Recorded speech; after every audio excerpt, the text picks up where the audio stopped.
working with and the type of task you're working with. So if I'm working with someone who is highly confident, they think they can do anything, but they're not very good at it, but they believe they are, but they aren't, well, I'm going to have to be a little more directive with that person. Versus the other end, I got someone who's highly confident, they know they can do it, and they're highly competent, they can do it. I just leave them alone. I delegate to them and leave them alone. So depending upon the level of confidence and competency determines the leadership style. So I might be more directive with Joey, I'll do a little more coaching with Sally, be a little more supporting of Jim, delegate to whomever.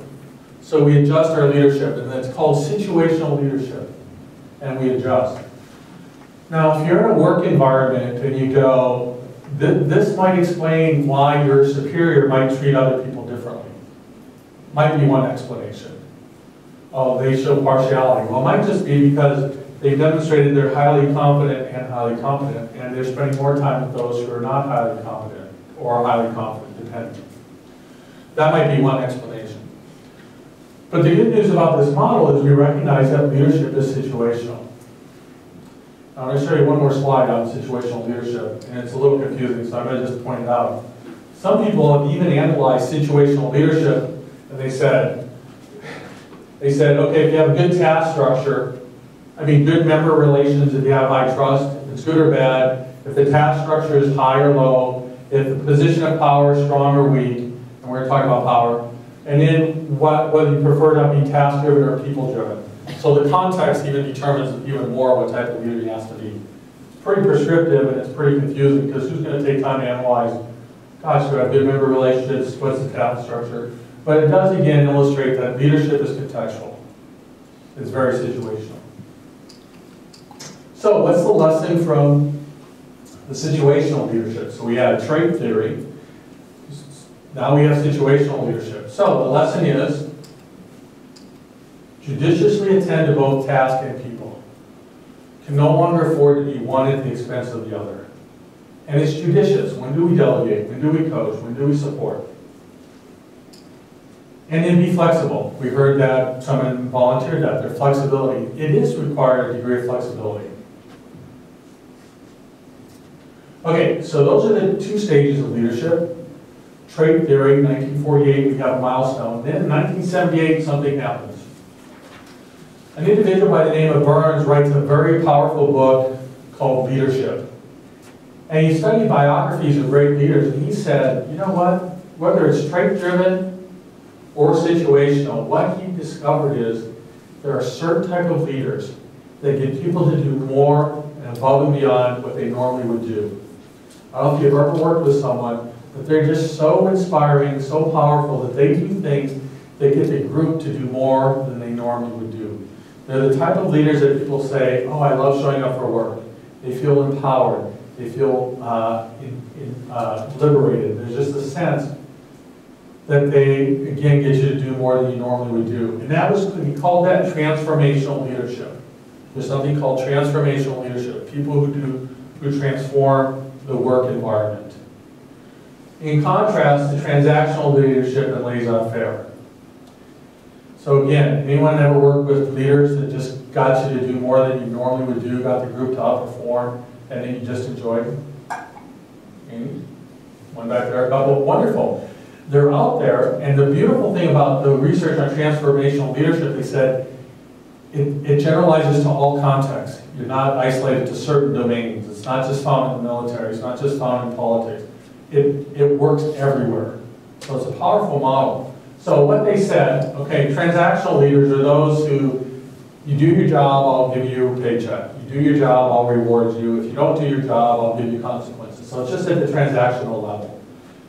And you show up to work and it's an okay place to work, but you're now only reduced to doing it for the paycheck.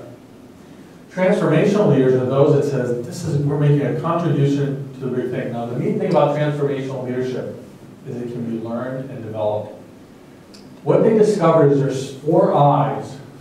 4 I's. If you want to be a transformational leader, practice these 4 I's. The first is idealized influence. You got to stand for something. You got to stand for something positive. And if you have good character, and you attend to people, they will listen to you. I mean, they will like you and they want to be around you. So that's the idealized influence. You just stand for something powerful in who you are. The second is inspirational motivation. You have a wonderful story to tell. You have a vision. You have the vision for the organization. So you have this idealized influence because you have who you are. You know, in inspirational motivation, you have a vision and a wonderful story to tell that's compelling and gravitating. Intellectual stimulation. This ties somewhat to competency, but you can bring substance to the table. You're actually bringing substance to the table. Because when you speak, you're speaking with an informed opinion. And so people want to hear what you have to say. They're going to want to hear what you learned tonight. Okay, just saying that a little more. But, and then the fourth one is individualized consideration. Is that you care about people. That you're involved in people's lives. That you, not intimately, but you know what's going on with your colleagues. So they found that those people who practiced those 4 I's ended up being transformational leaders. They were the type of leaders in the organization that got people to do above and beyond. And again, the neat thing about these 4 I's, you don't have to be a formal leader to practice them and to have them. But I won't give a guarantee because I'm not a prophet, but I'm close to saying it. You practice those 4 I's, they will get you noticed, and those will allow you for advancement and open formal opportunities for leadership. So that's the transformational leadership model. So we do need to have transactional leaders. Sometimes there are a few workers where all they care about is paycheck, so we have to practice that. Then there's transformational leadership. Then there's laissez-faire where they're there getting a paycheck and they don't care, they'll leave you alone. So those are the 3 styles. Around the same time, 1978 and the 1970s, a person by the name of Greenleaf coined the term servant leadership. Now, it really has been around before that, but he's the one who popularized it. So there is a model out there called servant leadership that is gaining traction. And basically, the servant, the one behind the scene, actually gets more things done. And so he really argues for a servant mentality. Now, there are a lot of good servants who aren't leaders, and there are a lot of leaders who aren't servants. But if you combine those 2 paradigms, it's a powerful model. And they would argue it's also transformational. So again, we don't need a formal position to make a big difference. So he developed servant leadership. Again, I suggest it's been around the longest time. Even in the Christian message, we find it there. So what is servant leadership? It's overcoming the inertia to judiciously make the right things happen the right way. So if something's not getting done, it's overcoming that inertia to get it to happen, to make it happen. It's taking a servant role. Now, a classic in servant leadership is Truman. If you study the life of President Truman, his rise to fame, again, he had a very average childhood. He had a very average young adulthood, too. And his rise to politics, fascinating story. He had the lowest approval ratings when he left presidency. Now he's seen as one of the top 5. This was one of his mottos. It's amazing how much we can get done as long as we don't care who gets the credit. That is the epitome of servant leadership. That's also one of the problems with leaders. Many people would gravitate towards leadership position, love attention, and love the credit. But the really good leaders, they don't care who gets the credit. I mean, they'd rather have the right people get the credit, but as long as you don't care who gets the credit, it's amazing what things can get done. And that's the heart of servant leadership. JFK said a similar thing when at his inauguration, ask not what your country can do for you, but ask what you can do for your country. So it's this call to stand and be behind the scenes to make the right things happen. So, what are the lessons from transformational servant leadership? Well, hopefully, develop and practice the 4 I's. And then choose to serve. So we have traits. We need essential traits. We need to be judicious and flexible, knowing that the situation matters. And then we also now know that transformation happens. There's 2 more periods of leadership, and I'm going to touch on one. After transformational leadership, if you look at the books that came out on leadership, they talked about what I call sage-like perspective. It fell into the wisdom genre. Look at some of the bestsellers. Again, servant leadership came out. Dupree, in a famous book, Leadership as an Art. Bowman and Deal, Leading with Soul, An Uncommon Journey. Wren, The Leader's Companion, Insight Through Ages. Do you sense this wisdom kind of aspect? And then a great book to read, Former president of the University of Southern California, wrote a book called The Contrarian's Guide to Leadership. Basically what we're saying now is leadership is so complex, simple rules don't work anymore. And so it takes some uncanny wisdom. It even takes a contrarian's point of view if you want to make leadership happen. And so it took on this wisdom genre. In the context of this period of literature, there's another book that came out. How many have read Good to Great? Several. Yeah, it's, again, another powerful book. Now it falls into this, we have this wisdom genre, and then now what's called the empirical genre, where we're actually going to do research and go into analyze what's going on. Here's the story. Collins and Perez wrote a book called Built to Last in 1995. It became an instant bestseller, and it traced it what caused companies to last a long time, successful companies. And it became a bestseller, and it's full of principles. If you want to leave a long legacy, here's what you do, Built to Last. Well, then some people came to the authors and said, well, that's a really good book. But the companies that you looked at had a great start. They were just there at the right time. What advice do you have for us, companies that are starting out average, starting out small, how do we become great? So that was the question that was the impetus for this book. Well, they found several key principles, and that's why it's a great book to read, but I'm only going to cite two. One of the first things they realized is the companies that went from good to great had what's called level 5 leaders. Level 5 leaders had a profound sense of humility, but a strong work ethic. They had a strong professional will.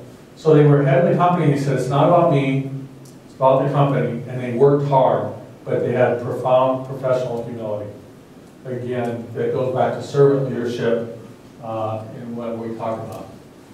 So if you want to understand leadership from good to great, personal humility but strong professional will set you apart. The other thing, here's a model of epic humility. If you've ever studied the life of George Marshall, he was the Chief of Staff of the Army during World War II, then he became the Secretary of State, he was a leader in World War I. He had 6 Time magazines, he was Person of the Year twice, he won the Nobel Peace Prize, but he was known for his humility. He was a very self-effacing person. And the interesting thing is he had a very average childhood. Nobody would have predicted from the kindergarten recess lot that he would have risen to the level of influence that he did. An example of his humility is, in 1953, he was the U.S. representative at Queen Elizabeth's coronation. He walks into Westminster Abbey, and all of a sudden people start doing a standing ovation. And he looks around and he goes to his aide, what are they standing for? And he goes, they're standing for you. I mean, he just had that sense, he didn't even recognize it. He was also the father of the Marshall Plan. So I mean, he had that world-renowned respect, but a very profound sense of humility, which allowed him to be a person of influence. So, again, good to great. Personal humility matters, but strong professional work ethic. Oh, the other thing he did, he refused potential millions for his memoir. He was world-renowned, and people were kind of writing memoirs. Other generals from World War II were writing memoirs, and he goes, I know too much, and I respect the secrets too much to write a memoir. And he refused millions of dollars on a matter of principle. Okay, the other lesson from good to great, and you might have heard this statement, get the right people on the bus. He said, good to great companies get the right people on the bus, but here's what's profound. He says, you know what companies do? They hire people based upon their job description. He says, you know what companies should do? Get rid of the job description, find people who have character, strong work ethic, basic intelligence, and are dedicated to the mission, and then design jobs around them. It's counterintuitive because we find a job description, look for people who match it. He says, you can teach people job descriptions who have these basic characteristics, but these you cannot cultivate in the workplace. They either come with it or they don't have. They either have it or they don't. So find the great people and then put them on the right seat on the bus. So another aspect. But if you have those features as part of your makeup, then you're destined to almost any seat on the bus. So what's the lesson from the sage and empirical leadership theory? Well, develop and exercise wisdom. And leadership is both an art and a science. It's both this artist side, this sage-like, but there are empirical things we know that makes for good leaders. And then practice humility. I mean, if there's one walk away and say it's not about us, it's about others. that makes a big difference. The final stage that we're in, or the current stage, I shouldn't say final, the current stage we're in when it comes to understanding leadership, what is getting traction is authentic leadership. People want leaders who are genuine, people who are real. Authentic leaders can be nourished, not fixed rate. Now, what we're going to do, the next series is actually on authentic leadership, which is Monday, February 4th. We're actually going to say the power of authentic leadership. So it's a wonderful way to understand how do I bring who I am to make a difference. So we covered a lot of ground. There's a couple things I want to mention. When we said, why should people follow you? That was the question. Well, there are several reasons we follow people. Now again, because of the 4 I's, you could be a transformational leadership, you could be a servant leadership. I just want to walk away and plant the seed to say, okay, why should people follow us? There's some ways to think about it. French and Raven were the first people to do a study on authority. Why do people follow certain people? And they identified 5 sources of authority. Whoops. 5 sources of authority. The first is an expert. When E.F. Hutton speaks, we'll listen. I mean, when someone is an expert in the room, we automatically give them authority. There's referent authority. They're likable. I like hanging out with that person, so I will listen to what they say. Then there's legitimate authority. I have authority because it's my job title. I'm your boss. You have to do what I say. That's legitimate authority. And then rewarding, coercive, or somewhat related to legitimate, because I control your paycheck or I can determine your work assignments. I have reward authority. If you don't do what I like, I can punish you. So those are coercive. Of those 5, which 2 do you think are the longest lasting? Yeah, the expert and the referent. Because the reward, legitimate, will end right when the time clock ends. The others are lasting. And the beautiful thing about this model is that they can be cultivated. And those expert and referent authority match 2 of the 4 I's. Individualized consideration and intellectual stimulation. So they can be cultivated. So if you look at your source of authority and power, don't just rely on the bottom 3, otherwise your leadership influence is short-lived. Another person looked at moral leadership and he said there's 3 types of leadership authority. One is bureaucratic, again, because it's legitimate. One is personal, because you just who you are as a person. And the other is moral, because you who you stand for. As a moral person, you have a wonderful message again. So why should people follow you? Well, what authority do you bring into the room? Again, I'm going to suggest the 4 I's, servant mentality, humility, and all that. Oh, and there's transformational leadership, 4 I's. I'm going to suggest it there. One last thing, and then we're going to bring it to a closure. When we think about leadership, and I'm going to suggest that leadership is doing the right things well, those, whether in formal or informal leadership, are busy people. There are so many time demands. So what do really effective leaders do? This comes from the research of Covey. And they noticed you can break down anything that comes across your desk in 4 quadrants. Anything that comes across your desk or interrupts your time, there are 4 quadrants. There's the important and the urgent. Oh, it's got to be taken care of right then and there. There's the important and the non-urgent, long-term planning, relationship building. Then there's the non-important and the urgent, junk mail. Important and non-urgent, junk mail. Important and somewhat urgent is like crisis. You know, they have to be dealt with. Sorry, transpose that. What they discovered is highly effective leaders, those who really are more effective, spend 65 to 80% of their time on the non-urgent and important. Versus the non-effective leaders, look at where they spend most of their time. In the non-important but the urgent. So again, I plant the seed that if you really want to be an exemplary leader, it is managing one's times well, but it is prioritizing and triaging so you can spend more time on important and non-urgent things. And there are strategies. We have a course in the program, just leadership tactics, how to live in this quadrant and not be bogged down in this quadrant. So there are principles, tactics of leadership that can actually help with that. But again, I planted the seed to look at your time like that. Okay, so what is leadership? We've covered the ground, we're coming back to the question. When you look at all the definitions of leadership, they have 3 things in common. 3 things in common. So I'm not going to give you an actual definition. Well, I'm going to give you an actual definition, but I'm going to suggest one at least. But here's the context. All common they have a purpose, a task, they deal with people, and then there's someone at the forefront, i.e. the leader. So there's at least 3 components to almost every definition of what makes leadership happen. So as had already been suggested, leadership is influence that happens in the context of relationships. Problem with that definition, though, is Hitler looks like a good leader. And maybe we can be fine with that definition. I'm going to suggest, though, we're really interested in exemplary leadership, which is making the right things happen the right way. So there's something above and beyond influence. I can influence you with a gun. And we might call that leadership, but that's not the best way to influence. So it's making the right things happen the right way at the right time. Now, it's still ambiguity in that definition, because how we define the right way, the right thing, at the right time is always a function of one's worldview. But at least suggests there's something more noble than just influence. And I'm going to suggest that it's really a servant mindset. So we covered a lot of ground. Oh, we got to answer this question. Is leadership different than management? We already suggested that it is. Cotter, who's written extensively on this, the reason again this is important, because if you just say you're a manager as a leader, then your leadership style is going to be radically different, and I'm going to suggest impoverished. Now, we need good managers, there's no doubt about it, but leadership has to be something different than management. So leadership complements it. Dale Peterson talked about there's a technical side to leadership, which is the management, and then there's a symbolic side, which is leadership. Warren Bennis put the grid this way.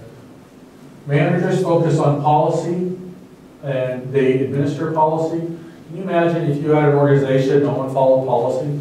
It'd be chaos. So we need managers.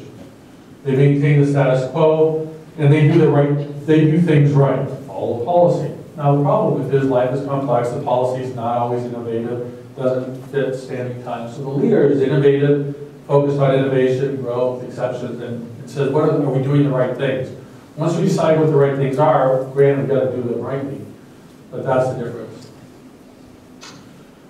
I asked you what your metaphor of leadership, so indulge me, we've got 2 more minutes, just a couple more slides. 1,000 university scholars, presidents were asked, what is your metaphor of leadership and why? And here's what was interesting. Because leadership is hard to define, the approach was, well, let's see what metaphors people use to understand leadership, because it's a window into their assumptions. About 1/3 of the metaphors that came back had a navigational theme. About 1/3 dealt with the navigational aspect. The other 1/3 dealt with the nurturing aspect, the people side of the equation. And then guess what? The other 1/3 dealt with the performance, which goes back to what at least all definitions have in common, someone influencing people towards a common goal. So if you want a metaphor for leadership, I suggest that you need to be a navigator, a nurturer, and a performer. So those are metaphors for leadership. So, my last couple slides. As you think about leadership, it's very hard. Former UC president said leadership friends come and go, but enemies accrue.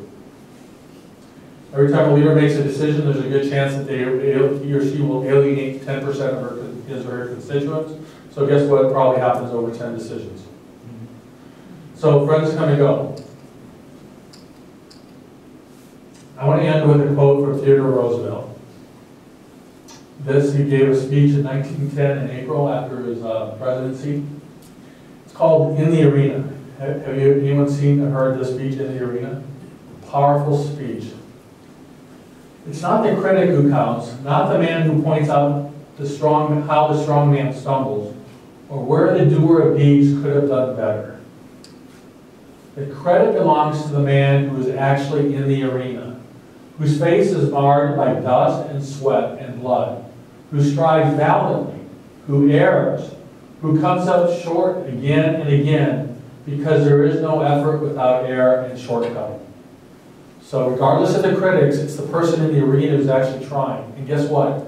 When you're in the arena, you're going to make mistakes. But who actually does strive to do the deeds? Who knows the great enthusiasm, the great devotions? Who spends himself in a worthy cause? Who at best knows in the end the triumph of high achievement? And who at the worst, if he fails, at least fails while daring greatly? so that his place shall never be with those cold and timid souls who know neither victory nor defeat. It's really fascinating. In the study of leadership, there are a lot of critics. Some of those critics lack legitimacy because they haven't even set a foot in the arena. They stand on the sidelines and watch. So, leadership is hard. So, here's the conclusion. Get in the arena or stay in the arena, it's hard. Choose to be a servant leader, the need is great. Cultivate essential traits, we know that from trait theory. Be flexible, we know that from situational theory. Be transformational, we know that from transformational theory. Be a servant leader, again resonating in the literature. Wisdom genre, choose to be wise. The meta-metaphors attend equally to the critical aspects of leadership. Be a navigator, have a vision, be a nurturer, cultivate people, be a performer, get results. Do the right things well, the right way. Now, Google, 73 million hits. We've only scratched the surface on the nature of leadership, so here's my suggestion. Develop your own leadership development plan. Walk away and say, I'm going to read a book on leadership once a month, or once every 2 weeks, or find a mentor. Say someone to, I think that's the next slide. Find a coach. Say something, hey, I want to grow in my leadership style. Will you mentor me? Can we meet every 2 weeks and tell me what works, what doesn't work? Things like that. So develop your own leadership development plan. That's our next seminar, The Power of Authentic Leadership. I'll stay for questions. Thank you for indulging 5 extra minutes. I covered a lot of ground. Sorry to leave time for questions. Oh, in the back, we have Billy. If you're interested in our programs, anything to do with leadership, we have the Leadership and Adult Learning, Leadership and Work Studies. He can give you some answers, information on here. Thank you for your patience. Thank you for indulging. Sorry, covered a lot. I wanted more time for questions and answers, but I failed you. Thank you.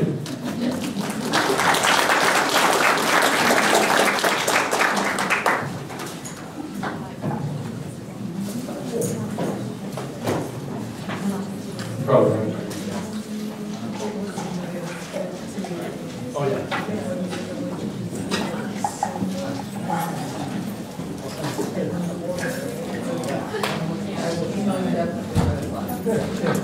Thank you so much. Oh, you were?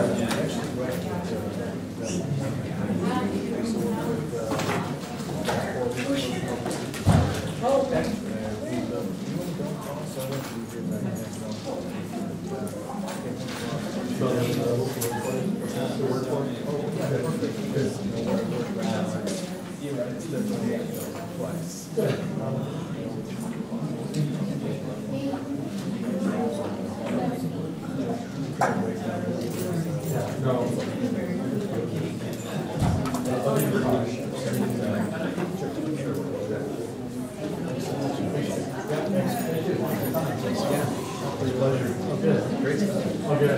I knew it was a lot.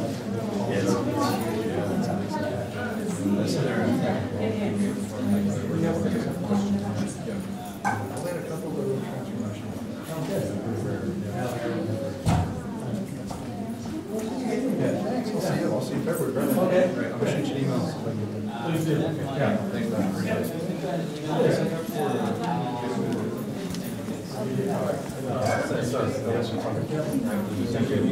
Yeah, you can send me there. Yeah, it was great. I can't do that The station. It's always a lot. Yeah.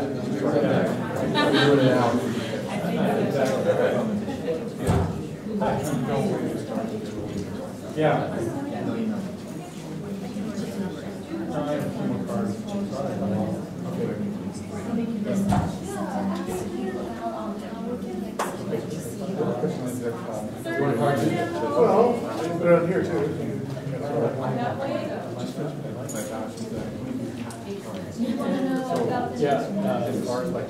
Yes. I should write it. I'll write it down here. If you want the PowerPoint, here's my email.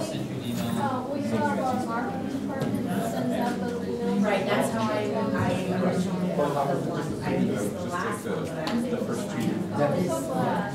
So, yeah, that's what I wrote. Okay, well, if you want to email me, I can give you my email. Yes. And then you were I talking will about connect the you Google with search the of leadership and how it's grown over years. So you want to start on the side process? It's like corporate support. Yes, just to get. Applied to management. Yeah, oh, that's in the literature. Yeah. Yeah, they want Same thing with mentors. They default into management. It's efficient and effective.